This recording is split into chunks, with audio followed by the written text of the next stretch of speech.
am Mara Webster with In Creative Company, and I'm so thrilled today to be joined by the wonderful Ana Gasteyer to talk all about the series American Auto. And in talking a little bit about your initial character development, I know you did a lot of research, particularly into people like Mary Barra, who's the CEO of General Motors. And I was really interested in some of the details that ended up in Catherine, or some of the characteristics and traits that you would read about that really kind of were through waves in the research that you were doing that you felt really would also be a fit for this character when you were first envisioning her. I know it's such a deep question, and I love that you assume I'm that deep.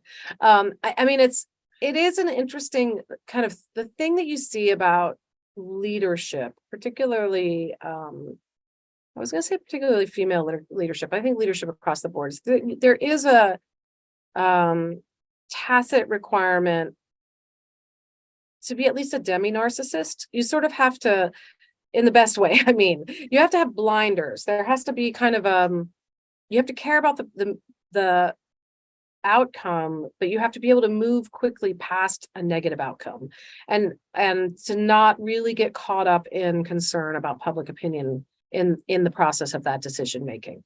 So it's fun to play Catherine because obviously it's a comedy, so you want to find the sort of softer edges on that, places that you can kind of poke a bit. And I think the insecurity is about public opinion, and the insecurity is, again, it's just a natural situation. If you take her fish out of water, is that she doesn't know anything about the automotive industry. It's a very masculine organization. She doesn't even know how to drive. So her way in, even though she's had this successful career in big pharma, she's a established and esteemed CEO. I think, who obviously fought the good fight. We don't get into it a lot, but to get the job to begin with, I think she has to kind of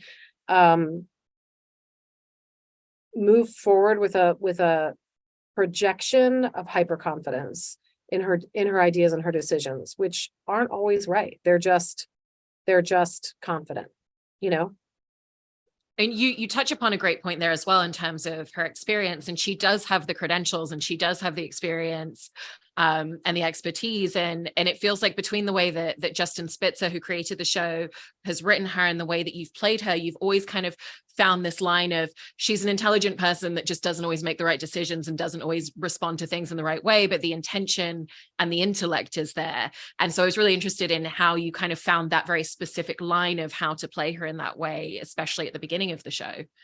It was hard because as a comedian, you just want to play to the, again, partially because this is a show that's coming out of NBC workplace comedy DNA. So, the natural decision is going to come off of a Michael Scott, and kind of the buffoon boss, right? And I think that well, there's great comedy in that. It's not, it's just not as believable. She's the CEO of a Fortune 500 company. Like you can't be a complete and utter fool. She has an MBA. She went to business school. She is aware and savvy of her peers and of the culture around her and what makes for success. And she has a shorthand. I always try really hard. For example, in the finale, there's a lot of shorthand language around our valuations and our stock language, which is obviously not something that's familiar to me. So I always try to have like a facility with that language, because I assume that numerically that's something Catherine would have. Like she would have a shorthand and an ability to say whatever, like I said, like valuations and like it's like, to me, the equivalent of being on like a law show or a medical show where you have to have jargon available. So anytime we have language that's written that way, I try really hard to sound fast and furious with it. And then the larger, let the comedy play out in the moral ambiguity and in the acts of humanity, whether or not she's a good teammate, and whether or not she's going to take care of those around her, and how much she cares about those things. That's where the comedy has to play. Does that make sense? It does. And that idea that you're talking about there in terms of what she knows and what she doesn't, she doesn't need to know how a car is made. She has to understand the numbers and have a really strong adeptness in terms of that. Is quite interesting as well in terms of how that influences the dynamic in scenes for you, because it kind of plays into how much is she listening to someone in the room versus how much is she just taking information on surface level. And completely.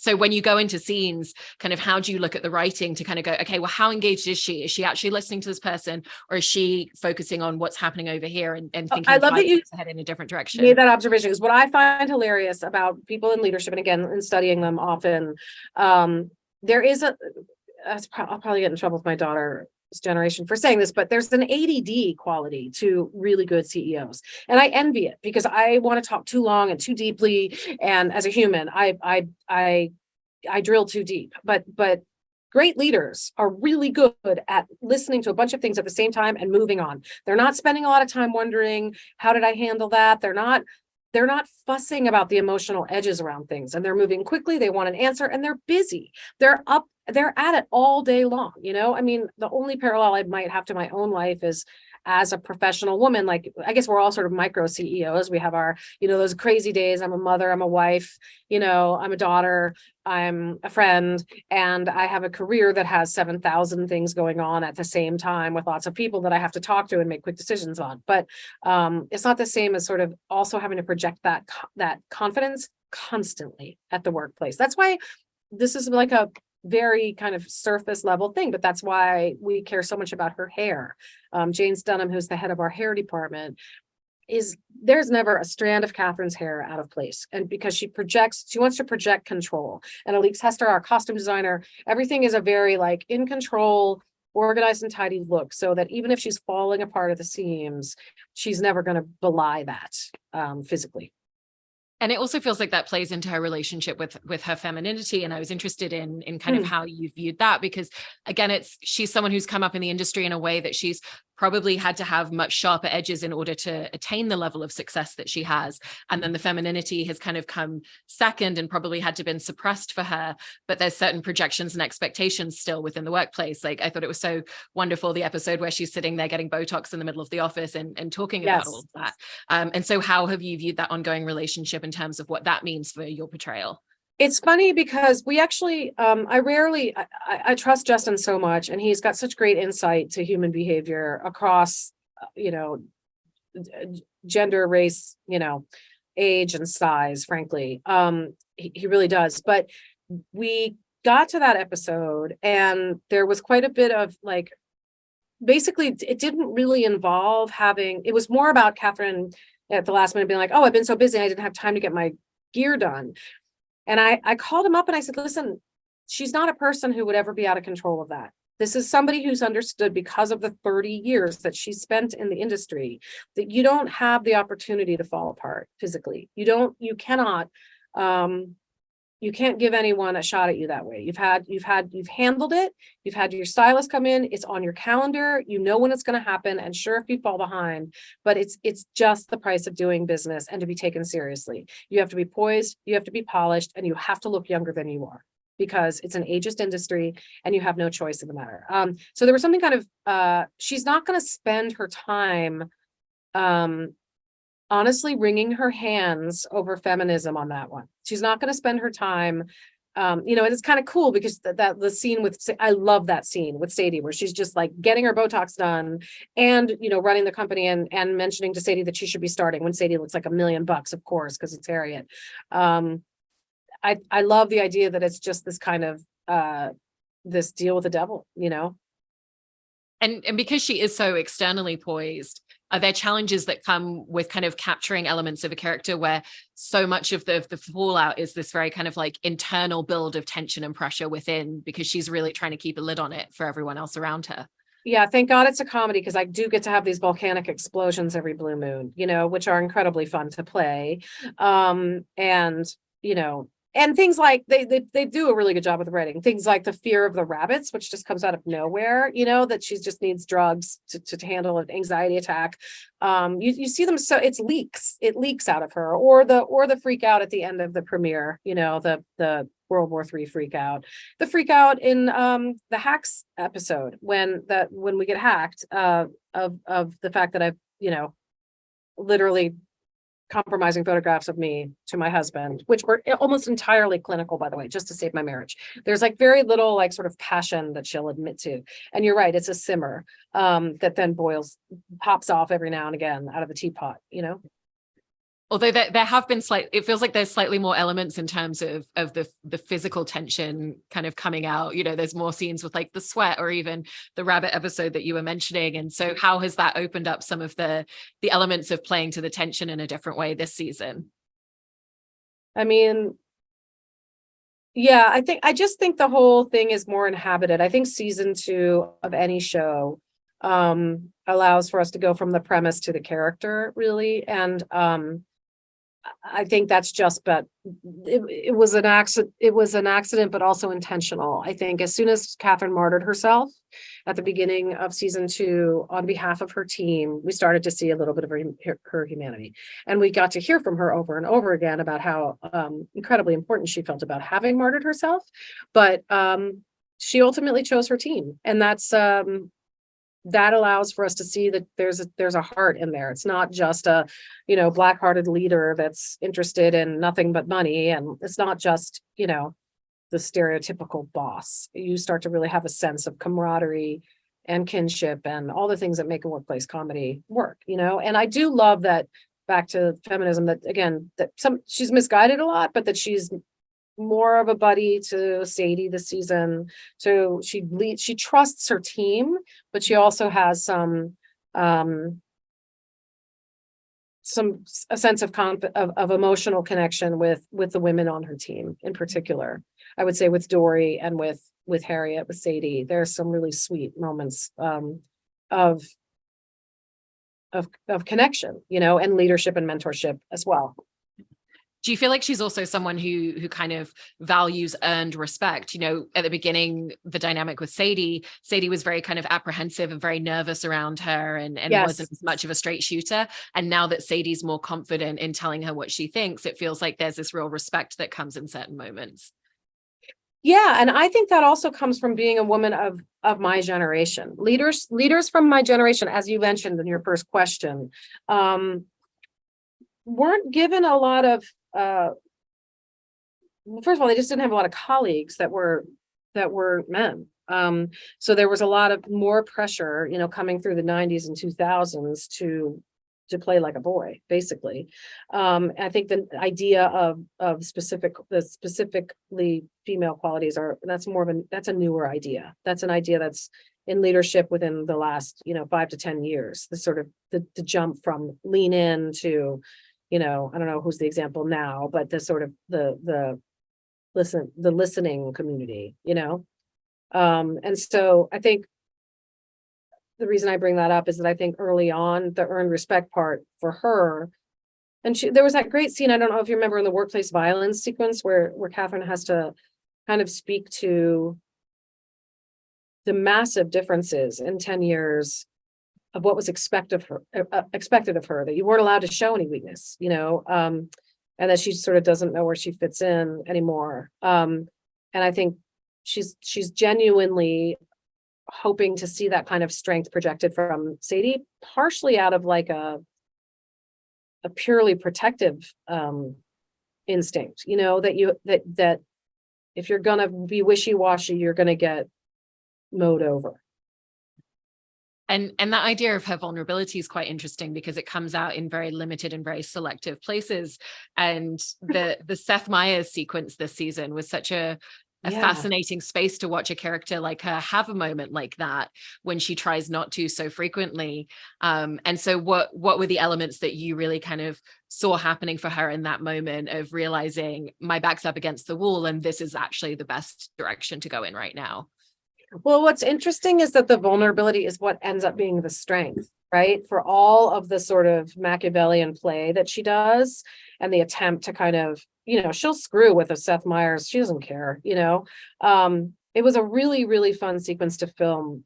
Just, outside of the comedy, the idea, I've obviously been on Seth Meyers a lot in my life as Ana Gasteyer. And it was fun to think of this character. So, when you have people who aren't from entertainment and how overwhelming that must be and intimidating to be in the public spotlight like that, even for a public figure like Catherine, she would have been very intimidated. She would have been very excited. She would have been worried about what she was wearing, but she was also, really trying to architect the situation to her own advantage. And ultimately, when she gives in and when she's kind of straightforward about the situation and human about the situation is when we come to like her the best. So it was well crafted, I thought, from a writing standpoint. And Seth was fantastic. And everybody's playing like a version of themselves, obviously, but what's so great is he's such a genuinely nice person, Seth. It was, I think, intimidating to him it was like an acting challenge to have to be a jerk. And going back to something that you were touching upon before in terms of the martyrdom and how essentially the first season was very much everyone was afraid of losing their job and that Catherine was going to fire them. Yeah. And then it created this really fascinating character shift in the fact that she throws herself on her sword at the beginning. And even though she's going to make sure they always know it, it changes the entire ensemble group dynamic. That's right. And so for you, how has that shifted a lot of the ensemble scenes in terms of the way that you're all approaching them from a very different space comedically to what season 1 was? To be honest with you, it was a relief. I mean, it's not that it was something I was consciously uncomfortable about, but again, you have your strengths as a human and as a performer, and I am just a natural connector. I love working as a part of a team. I like ensemble work. Of course, I like playing the boss. It's fine. I like instigating the material or carrying. A lot of times when you play the boss, you're carrying and driving a lot of the information in a scene. But it was an instant relief because we really get to just sort of like breathe a sigh of relief and hit everything as a group, as opposed to as opposed to being at odds with one another all the time, and there's certainly personality differences and, conflicts throughout our little grouping, but I don't know. It was an opportunity. I just think it makes you root for the team a little bit more too. It was just nice. And I think it's fun to see like us against the situation or public opinion or our underlings or the media. I mean, it just gives you like a lot of things to play as a team. And in terms of the dynamic with the cast and shooting scenes as well, obviously Justin and the writing team write so specifically, and there's so much information that goes into every single line of dialogue.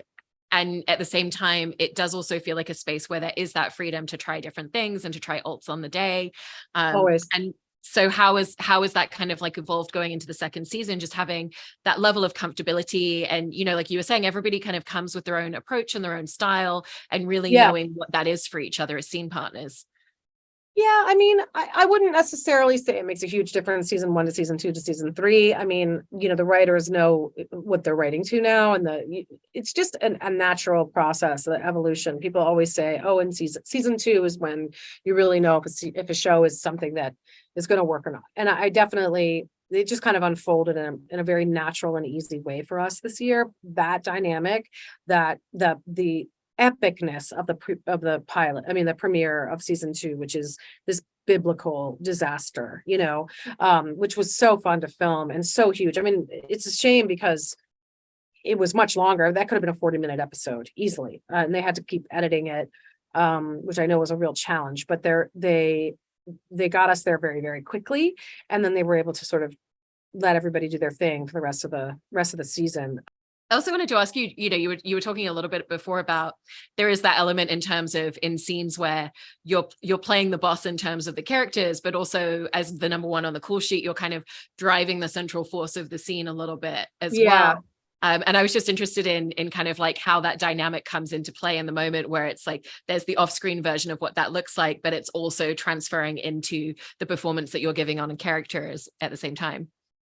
It's a big responsibility. I mean, it really is. I know people, I never really paid much attention to call numbers before. I come from Saturday Night Live where we took, the subway to work, and we were all kind of in a pool of idiots. So, this is and usually I play number 3 or 4. I play the funny lady. I play the person who pops in a day and a half. Everybody's so delighted I'm there and I leave. So it is a dynamic difference. It's 5 a.m. Monday till midnight on Friday a lot. And it's a responsibility I just think it's a real responsibility. I have 20 years on some of my cast members. I have been around the block a lot, and I have to I have to present a professional front, and it's probably similar to what Catherine has to do. You know, you're in a leadership position, you have to treat people with dignity, you have to show up on time and know your lines. And I mean, I would do those things anyway, but I think the pressure is, I definitely feel I feel a responsibility to Justin, to the network, to my cast, you know, to guest cast, to our background artists, to not waste anyone's time, you know, and it just sets a better, it just sets it up for a nicer day. Ultimately, it's selfish, just like Catherine. Well, I love everything that you've built into her as a character. It's always so wonderful to watch. So it's been really fascinating to hear all these details. Thank you so much, Anna. I really appreciate it. I really appreciate it. And it's funny, like I always feel so exhausted listening to myself talk about my own process, but I will say it's so empowering to play a female CEO. It is. It's just really, really empowering. At the end of the day, it no matter how like sort of muddy and befuddled and you know how many missed marks she hits, it's still just a delight to and a privilege. I mean, I do remember, I'm old enough to remember, I've worked long enough to know that, you know, this role was written, I think he wrote it 10 years ago initially, and then he went and made Superstore and then revisited. It was a guy's part back then. And then they thought, oh, it might be more interesting if it's a girl now, but a woman now. I just don't think that I'm old enough to know that these opportunities didn't exist before and they do now. And so I want to take advantage of that, you know, represent it well. I really, really love that. Well, thank you so much. I really appreciate everything. You got it. Thank you.